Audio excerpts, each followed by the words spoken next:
যখন তখন মিষ্টি কিছু খেতে ইচ্ছে হলে এরকম চাল কুমড়োর মোরব্বা বানিয়ে কিন্তু সংরক্ষণ করে রেখে দিতে পারেন। আর মোরব্বা বানাতে কিন্তু ভালো মতো পাকা চাল কুমড়ো লাগবে। উপরে এরকম চুন চুন থাকলে বুঝতে পারবেন যে এটা ভালো মতো পাকা চাল কুমড়ো। তারপর উপরের যে নরম অংশটা এবং পেছনের যে সবুজ অংশটা সেটা ভালো মতো ফেলে নিয়ে এরকম কাঁটা চামচের সাহায্যে একটু কেটে নিতে হবে। তারপর ছোট ছোট টুকরো টুকরো করে কেটে নিচ্ছি, যে যার পছন্দ অনুযায়ী শেপ দিয়ে কেটে নিতে পারেন। এরপর একটু পানিতে ঝিনুকের চুন 1 চা চামচ নিয়েছি, তারপর এটাকে ভালো মতো গুলে নিচ্ছি। বাজারে 2 ধরনের চুন পাওয়া যায়, একটা হচ্ছে পাথরের চুন, একটা হচ্ছে ঝিনুকের চুন।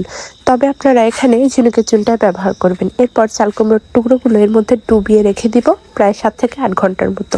তারপর পরিষ্কার পানি দিয়ে এটাকে ভালো মতো ধুয়ে নেব। আর ভালো মতো পানি দিয়ে ধুয়ে নিতে হবে যাতে করে এর মধ্যে কোনো রকম চুন না থাকে। আর চুন দেওয়ার কারণে কিন্তু এটা বেশ শক্ত হয়ে গিয়েছে।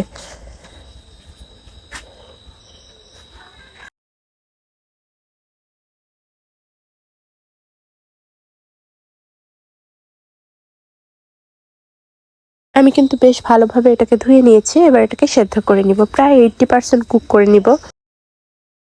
এরপর ভালো মতো পানি ঝরিয়ে এর মধ্যে দিয়ে দিচ্ছি 4 কাপের মতো চিনি। চাল কুমড়োটা যেহেতু গরম, এই কারণে এই চিনিটা গলে যাবে। তারপর ওই গলানো চিনির মধ্যে একটু দারুচিনি এবং এলাচ দিয়ে এটাকে ভালো মতো রান্না করে নিব। আর দেখুন, যখন এরকম স্বচ্ছ সাদা হয়ে যাবে তখনই কিন্তু রেডি।